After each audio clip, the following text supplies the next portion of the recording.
Shalom, this is Rabbi Yitzchak Levi, unveiling Torah truth on a weekly basis. This week's Torah portion is Emor. Emor, the name of the parasha, means say, speak, utter, declare. The entire section is about God saying or speaking to Moshe to establish an Israelite universe of meaning, regulations about fitness for the priesthood, fitness for sacrifice, sacred times of Shabbat and festivals, regulations about the sacred place, the Mishkan. Leviticus 24:11. The man who uttered the blasphemy is an unsayer. It is the opposite of Emor, of uttering or speaking. His mother is the daughter of Divri.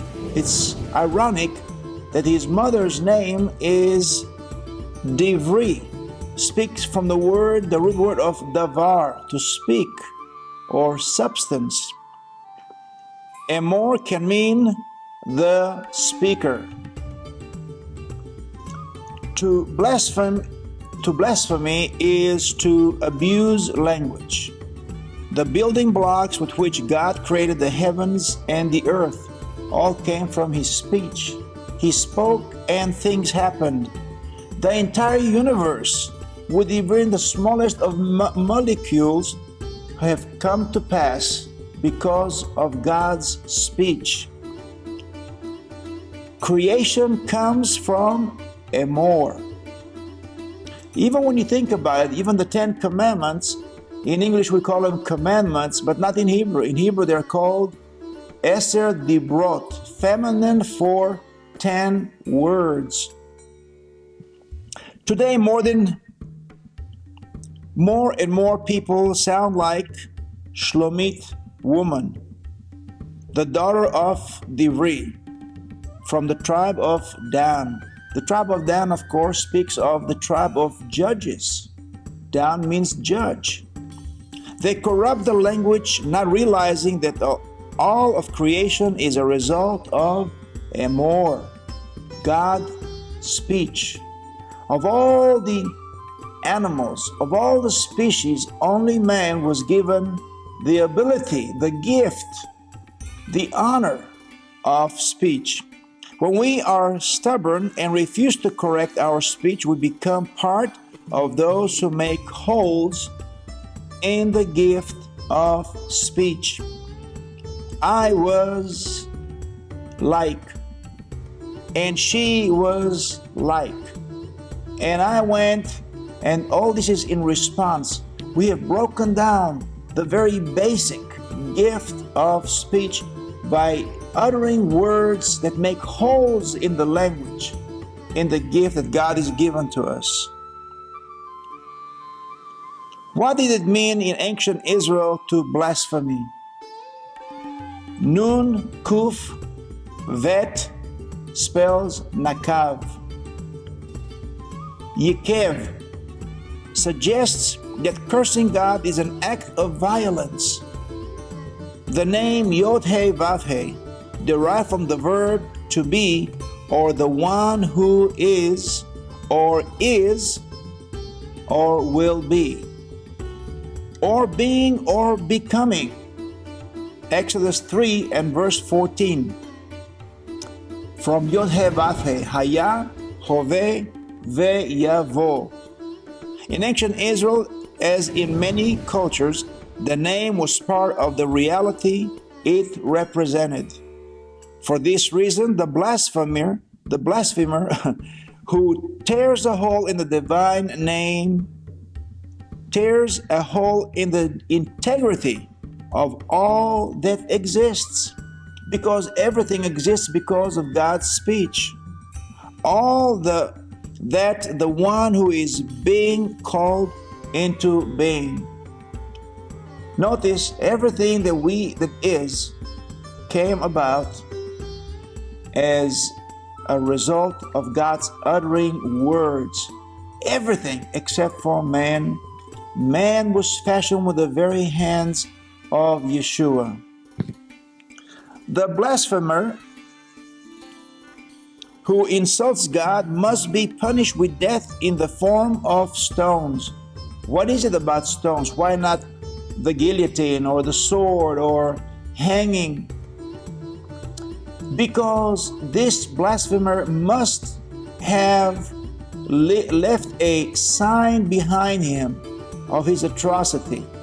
Stoning is a natural grave, but instead of that person being underground, the stones that heaped over him are a monument of his trespass, of what he has done. And just like his blasphemy, nakav, to pierce, to make holes in the name of God, guess what the rocks do? The rocks pierce right back. And that falls in the category of an eye for an eye and tooth for a tooth. Interesting term is used for pronouncing the name. Nokev Shem Yod Hei Vafe, or Nokev Shem Adonai. The Hebrew root Nun Kuf Vet Nakav generally means to pierce or to bore. A hole in something. Leviticus 24 is the only place in the entire Bible where this root is used to mean to curse.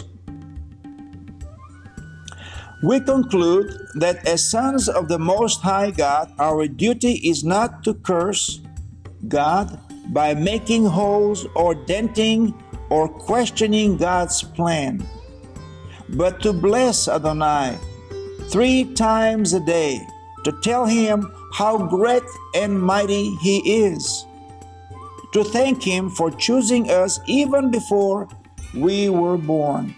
Now you understand why every 6th day we have a tithe unto the Lord and we give him the 7th day. That day it belongs to him.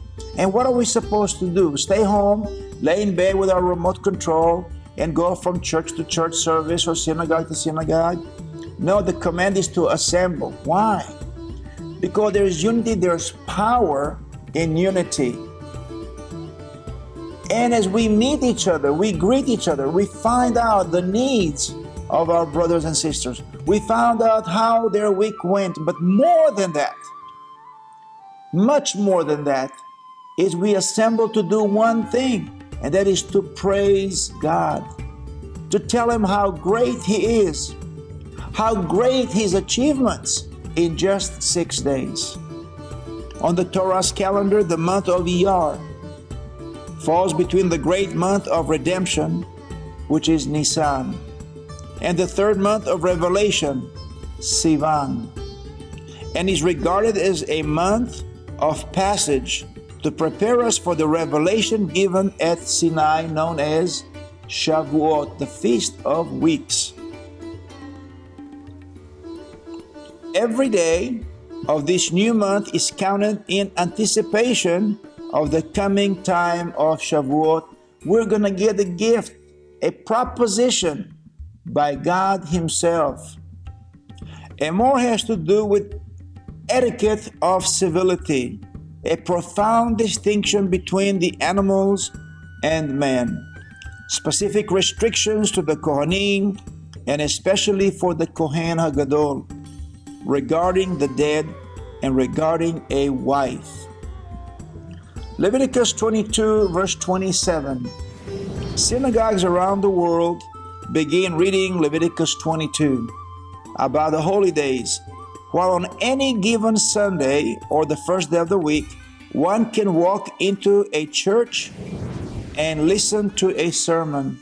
But each church will be teaching about something else. Except if one goes, no matter what synagogue around the world on Shabbat, guess what? They're going to hear the same thing, the Torah portion for the week. That's how it was in the days of the temple, and that is how it is continued today. While it appears to be a strange place to start the holidays, to start to read. If we connect the first sacrifice in the garden after sin, and when connecting the sacrifice of Cain and Abel, the pattern emerges. The pattern is not about the event at all. It is about the cause and the reason for sacrifice in the first place. While the sacrifice began in the garden by Yeshua himself, fulfilling the role of the high priest and sacrificing the very first animal, it was the first time in the lives of Adam and Chaya that they've noticed death. Words alone could not have meant that much to them, but now the reality sets in. Blood is spewing out of their favorite animal. Ultimately, it is Yeshua himself who becomes the acceptable sacrifice for mankind. And I know they keep calling him the Lamb. The Lamb is a feminine, but he was the Ram of God. That is exactly what was caught in the thicket when Abraham was told to go and sacrifice his son, and instead of his son Yitzchak, there was a ram caught in the thicket. And God says, okay, Abraham, I have seen your faith, but it is not you who is going to sacrifice your son. It will be me who will sacrifice my only begotten son.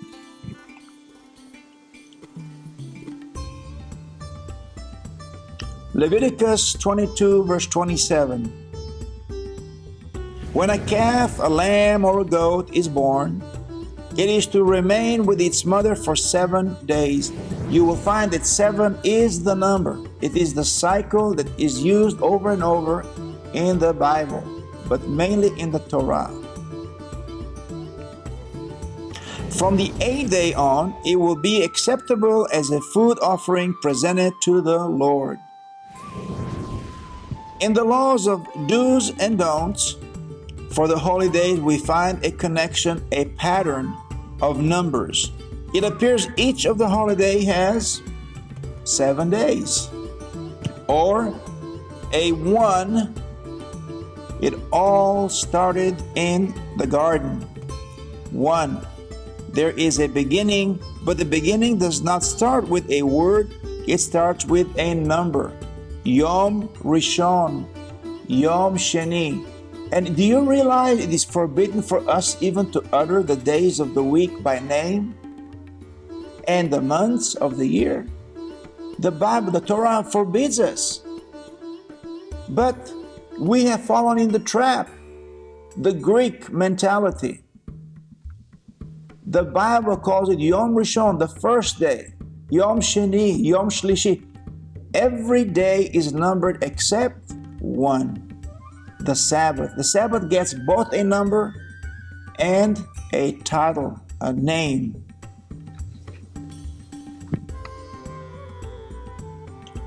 It's called the Shabbat or Yom HaShvi'i. Yom HaShvi'i, the 7th, and Shabbat, the rest, the day of rest. Leviticus 23 and verse 3. The Shabbat falls on the number 7. Leviticus 23 verse 5. Pesach falls on the first month of the 14th day of the month. We find a multiple of 7s. One day later, on the 15th day of the month, is another holiday, and it's called Matzot. So the first day is actually the passing over, Pesach. So you have 2 Hebrew words, Pasach and Pesach. Pasach is to skip, to pass over. The Pesach is the lamb, speaking of Yeshua himself, the sacrifice. So Matzot is for how long? 7 days. Anything happen on the first day? Verse 7, yes, it is a holy assembly. Holy assembly. Verse 8, offering for 7 days.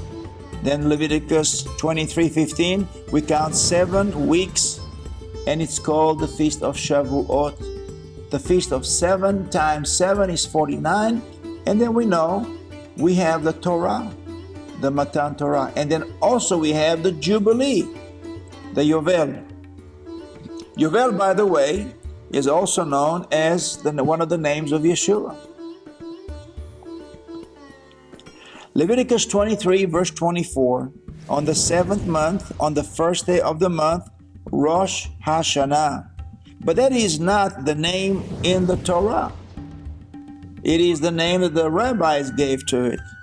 But it is a Shabbaton, a proclamation with a shofar, a holy assembly. So Pesach, Shavuot, and Rosh Hashanah, when analyzing the pattern of 1 and 7, we find they are a repetition of the original first week of creation, a pattern that complements the Shabbat. So in Pesach, you have the first day is a celebration and the 7th day. Or in this case, the first day, and then we have the 8th day. We have Shminei Atzeret after Sukkot. Back to where we started, Leviticus 22 and verse 27. Bull, ram, or goat shall be with his mother for 7 days, and on the first day, after the 7 days are complete, they can slaughter the animal. Again, the number 7 and 1 appears. It repeats itself. For instance, the boy is counted only after the circumcision. So how do we view this? We have 7 days, okay, 7 days. But for 7 days, one full cycle, he has to survive his birth. And after he's completed his cycle of 7, only on the 8th day, which is the first day of another week, of a new cycle. So that first day, or you can call it the 8th day, is when he's circumcised. From the above, we learn how important the number 7 is to God. We find that even though God could have created the universe in 1 day or in 8 days, He chose to create it in 7 days. Yes, 7 is a big part of creation. We conclude that the number 7 becomes the pivotal benchmark, the center of the universe, whereby the universe itself is rotating around the number 7. So, God created the world in 6 days and rested on the 7th. God is using the same number and He gave it to man. But instead of 6 days, He gave us 6,000 years. Right now, we're 5777, and we are shy of the 6,000 years. But what's going to happen is, at the end of the 6,000 year, there's going to be 1,000 years with Yeshua on earth.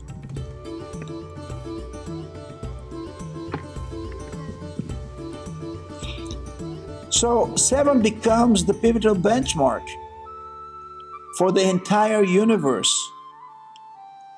Itself is rotating around the number 7 and not around a galaxy. While many galaxies have their own orbit, yet all of the galaxies and the universe itself rotate around Shabbat. Shabbat. Leviticus 22:31-32. It says, "Keep my commands and follow them. I am the Lord. Do not profane my holy name, for I must be acknowledged as holy by Israel. I am the Lord who made you holy." It is God who makes us holy. The Bible refers to the tabernacle as Ohel Moed, tent of meeting, tent of sacred events. The word Moed refers to an appointed time or place. The tabernacle was God's appointed place. to meet with man and his appointed times. Leviticus 23 presents a list of God's appointed times, or called Mo'adim. They are the holy days which he appointed to meet with his people Israel and all who wish to join his covenant. Realizing again that all these Mo'adim, all these holy events are as a result of man coming short. Coming short. Think, if Israel would have left Egypt, Mitzrayim, to go back to their homeland, the promised land, when Yosef was alive and they had all the wealth of Mitzrayim in their possession, there would be no exodus. There would be no bad Pharaoh who enslaved them. So the exodus and the enslavement are a result of disobedience. There would be no Yom Kippur if Israel did not choose a golden calf versus faith in God and Moshe.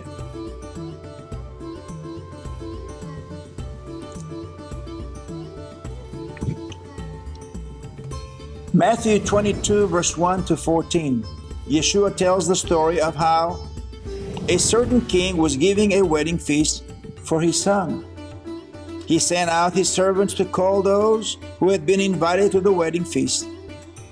The servants had to declare the appointed time and the appointed place of where the marriage was going to take place. As God summoned Israel to appear before him, he decreed an appointed place and an appointed time, and he told Moshe, tell Israel to bathe their bodies and to bathe their clothes and to be fit as if they were going to a wedding celebration. Not to come dirty with dirty clothes and but to wash their clothes and to wash their bodies and come clean, and for 3 days to abstain from their wives and unclean things.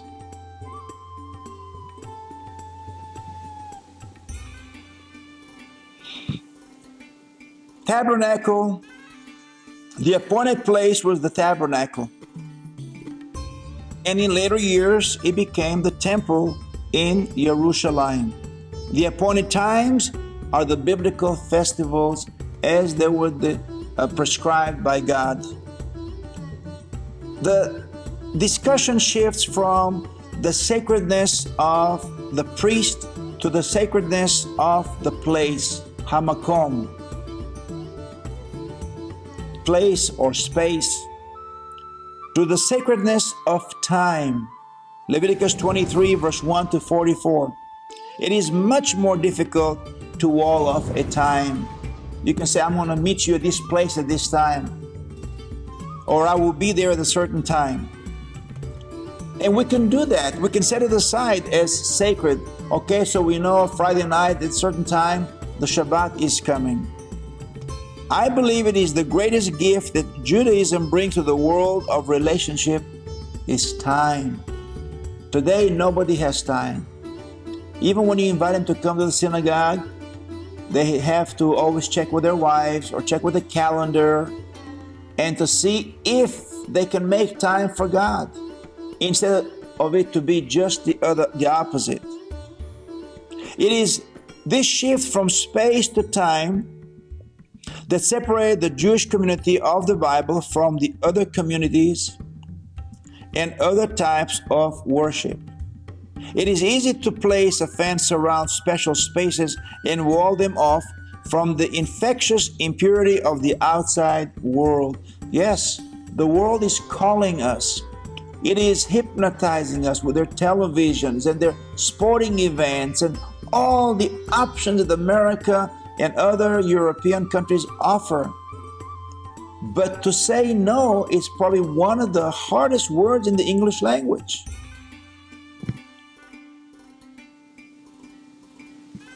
It is much more challenging to wall off the time and set it aside as special, as holy, and as devoted for their Creator God.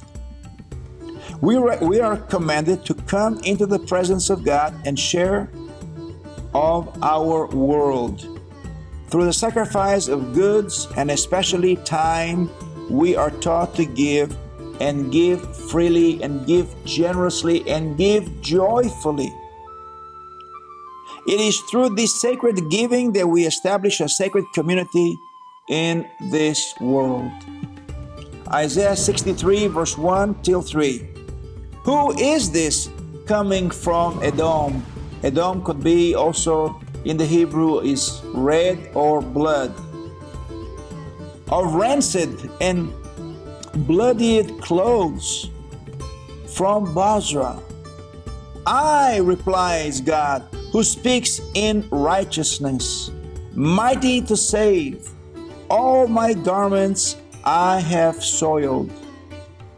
Israel is Yeshua's virgin sister, who has not married a man, who has resisted all alien masters. She has been subjected throughout her exile. For her sake, God contaminates himself to battle her enemies and to raise her from the dust and give her honor, dignity, and royalty. Time is most precious. In many cases, more important than money.